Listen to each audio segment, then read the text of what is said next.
9 points. 9 petits points qui pèsent une tonne. Ce week-end, le FC Barcelone n'a pas seulement gagné un derby, il a envoyé un message au football européen tout entier. Pendant que le Real Madrid trébuche à domicile contre Girona, les Blaugrana écrasent l'Espagnol 4-1 et s'envolent en tête de la Liga. Mais voilà ce qui est fascinant, Hansi Flick, lui, ne regarde même pas le classement.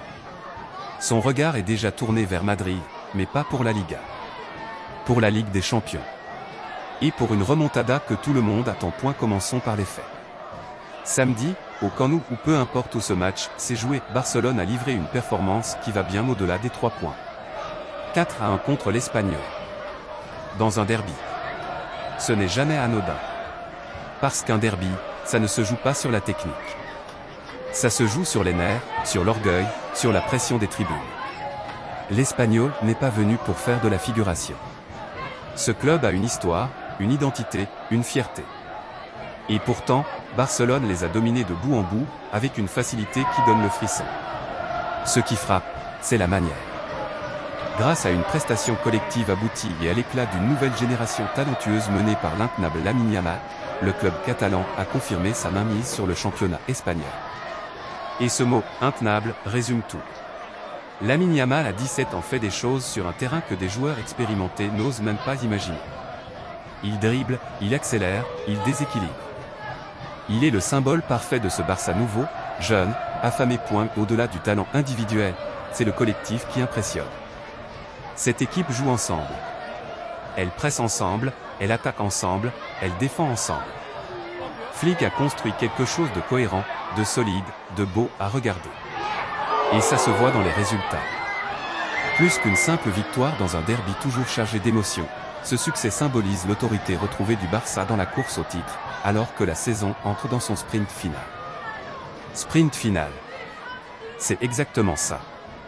On entre dans la phase décisive. Les matchs s'enchaînent, la fatigue s'accumule, la pression monte. Et Barcelone répond présent à chaque fois. C'est une marque des grandes équipes. Maintenant, parlons du rival. Le Real Madrid. Le club aux 15 Ligues des Champions. Le club de Vinicius, Bellingham, Mbappé. La machine a gagné par excellence. Et pourtant, ce week-end, le Real n'a pas pu battre Girona. Girona. Un club qui lutte pour sa survie en Liga cette saison. Un match à domicile, devant ses supporters, et les Merengues n'ont pas trouvé le chemin du but pour s'imposer. Le nul concédé face à Girona s'inscrit dans une série de résultats irréguliers qui fragilisent les ambitions madrilènes et offre un boulevard au FC Barcelone. Un boulevard. L'image est forte. Et elle est juste. Quand ton rival gagne 4-1 dans un derby et que toi tu glisses sur Girona, tu sais que quelque chose ne va pas. Ce n'est pas une question de talent, le Real Madrid a des joueurs extraordinaires. C'est une question de régularité, de constance, d'état d'esprit collectif. Là où les Catalans affichent maîtrise et efficacité offensive, les Merengues semblent marquer le pas dans un moment crucial de la saison. Marquer le pas. C'est peut-être la phrase qui résume le mieux la situation madrilène. Ils ne s'effondrent pas. Ils ne sont pas en crise totale. Mais ils ralentissent.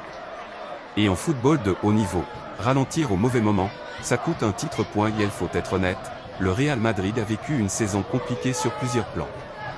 Des blessures, des performances en dents de scie, une adaptation collective qui prend du temps avec l'arrivée de Mbappé. Le joueur français, attendu comme un sauveur, n'a pas encore trouvé le niveau de régularité espéré en Liga. Et quand le collectif ne tourne pas rond, les individualités ne suffisent pas. Ce contraste renforce l'impression d'un basculement dans la lutte pour la couronne de la Liga tandis que Madrid accumule les revers et laisse filer des points précieux. Barcelone avance avec l'assurance d'un prétendant sérieux, tout en refusant encore de se considérer comme déjà champion. Ce basculement, on le sent. On le vit. Il y a quelques semaines, la Liga semblait encore totalement ouverte. Aujourd'hui, 9 points d'écart, c'est une réalité mathématique. Et même si tout n'est pas encore officiellement terminé, difficile de ne pas voir Barcelone comme le grand favori pour soulever le trophée en fin de saison. Prenons un moment pour parler de l'homme qui orchestre tout ça. Hansi Flick. Quand il est arrivé à Barcelone, beaucoup étaient sceptiques. Après une période difficile au Bayern Munich et une expérience mitigée avec la Mannschaft, Certains se demandaient si Flick était encore l'entraîneur de très haut niveau qu'il avait été lors de son incroyable saison 2019 à 2020 avec le Bayern, où il avait tout raflé. La réponse est sur le terrain. Et elle est claire. Flick a redonné une identité à ce Barcelone. Il a su tirer le meilleur d'une génération de jeunes joueurs brillants tout en s'appuyant sur les cadres. Il a instauré une rigueur tactique sans effacer la créativité si chère à l'ADN barcelonais. Ce qui me fascine le plus chez lui, c'est son discours. Parce qu'un entraîneur, c'est aussi un communicant. Un leader. Et les mots de Flick après ce derby méritent qu'on s'y arrête. En conférence de presse, Hansi Flick a tenu à calmer l'enthousiasme ambiant. Malgré l'avance confortable prise par le FC Barcelone en tête de la Liga, l'entraîneur allemand a refusé toute forme de relâchement dans la dernière ligne droite de la saison. Voilà ce qui distingue les grands coachs. N'importe quel entraîneur ordinaire aurait savouré le moment, aurait laissé ses joueurs célébrer, aurait peut-être glissé une petite pique à Madrid. Pas Flick. Lui, il recadre. Il remet les pendules à l'heure. Il rappelle à ses joueurs que le travail n'est pas terminé. Et ses mots sont précis, chirurgicaux. Il déclare, ce n'est pas encore fini. 9 points, c'est bien, mais il faut conclure. On ne peut pas continuer comme ça, je ne l'accepterai pas. Jusqu'au coup de sifflet final, on doit jouer à notre meilleur niveau, et même après. Je ne l'accepterai pas. 4 mots qui en disent long sur l'exigence de cet homme. Il ne célèbre pas la position confortable. Il exige la continuation de l'effort. C'est ce niveau de rigueur qui fabrique les champions. Et il continue, on ne voit pas le verre à moitié vide, on voit le bon côté des choses. On a eu des blessures, on s'en est remis, il faut savoir gérer ça. Ce qu'on a accompli jusqu'ici est fantastique. Maintenant, on veut aller loin en Ligue des Champions. Cette phrase sur les blessures, elle est importante. Barcelone a traversé des moments difficiles cette saison sur le plan physique. Des absences clés. Des périodes de doute. Et pourtant, l'équipe a tenu. Elle a trouvé des solutions. Elle a rebondi. C'est ça, la résilience d'un grand club. Soyons directs. 9 points d'avance sur le Real Madrid, à quelques journées de la fin de la saison. Est-ce que Barcelone est champion? Mathématiquement, non. Tant que l'équation n'est pas résolue, que les chiffres ne rendent pas une remontée impossible, on ne peut pas le dire officiellement. Mais humainement, footballistiquement, le sentiment est là. Barcelone est en train de gagner cette Liga. Pour que le Real Madrid revienne, il faudrait que Barcelone connaisse une série de défaites consécutives, que Madrid enchaîne des victoires parfaites, et que tout s'effondre côté catalan simultanément. Ça peut arriver en théorie. Mais compte tenu de la forme actuelle des deux équipes, c'est très difficile à imaginer. Flick le sait. Ses joueurs le savent. Les supporters le savent. Mais personne ne le dit. Et c'est très bien comme ça. Parce que dans le football, l'hubris, cette arrogance qui consiste à se croire déjà arrivé avant d'avoir franchi la ligne, est le poison le plus dangereux qui soit. Les exemples sont nombreux dans l'histoire du football, des équipes qui avaient la Liga, la Premier League, le Scudetto dans la poche et qui ont tout perdu en quelques semaines. Flick a visiblement bien étudié ces histoires. Il n'a aucune intention de laisser le même scénario se produire avec son Barcelone. Et c'est précisément pour ça qu'il parle déjà d'autre chose. Il parle de la Ligue des Champions. Mardi. C'est dans 2 jours à peine que le Barça devra se rendre à Madrid. Pas pour la Liga. Pour la Ligue des Champions. Quart de finale retour contre l'Atlético de Madrid. Et là, la situation est différente. Battu à l'aller par l'Atlético de Madrid, le club catalan rêve d'une remontada lors du match retour en la capitale espagnole. Une remontada. Ce mot a une résonance particulière quand on parle de Barcelone en Ligue des Champions. Il renvoie à cette nuit magique de 2017 contre le PSG, 6-1 au Camp Nou. Il renvoie à l'histoire, à la légende, à tout ce que ce club représente dans la compétition européenne. Mais cette fois, c'est Barcelone qui doit renverser la tendance. C'est Barcelone qui part avec un déficit à effacer. Et l'adversaire, c'est l'Atlético de Diego Simeone, l'un des entraîneurs les plus difficiles à manœuvrer en Europe, un spécialiste de la gestion de score, un maître dans l'art d'étouffer les rencontres. Flick en est pleinement conscient. Et pourtant, il n'a pas l'air d'un homme qui baisse les bras. Bien au contraire. Il déclare, nous avons bien géré le temps de jeu. Le match était différent de ce que nous avions prévu. Nous avons modifié notre plan initial. Nous avons 2 jours pour récupérer. Les joueurs savent comment faire. Nous sommes prêts et nous voulons les affronter là-bas mardi. 2 jours. C'est le temps qu'il a pour préparer l'un des matchs les plus importants de la saison barcelonaise. 2 jours pour récupérer physiquement après un derby intense, pour analyser tactiquement l'Atlético, pour trouver les mots justes et mettre ses joueurs dans le bon état d'esprit. Et il continue avec une conviction absolue, on n'a pas besoin d'un miracle, il faut juste faire un bon match, et on en est capable. Tout est possible. L'Atlético est fantastique, mais on a une bonne équipe et on peut y arriver. On n'a pas besoin d'un miracle. Cette phrase, je l'adore. Elle dit tout sur la confiance que Flick a en ses joueurs. Il ne se raccroche pas à l'irrationnel. Il ne prie pas pour un coup de chance. Il croit en le travail, en la qualité, en la préparation. Il dit à ses joueurs, vous êtes assez bons pour faire ça. Pas besoin de magie. Juste du football. Parlons tactique. Comment Barcelone peut-il renverser l'Atlético mardi soir? La première clé, c'est le pressing.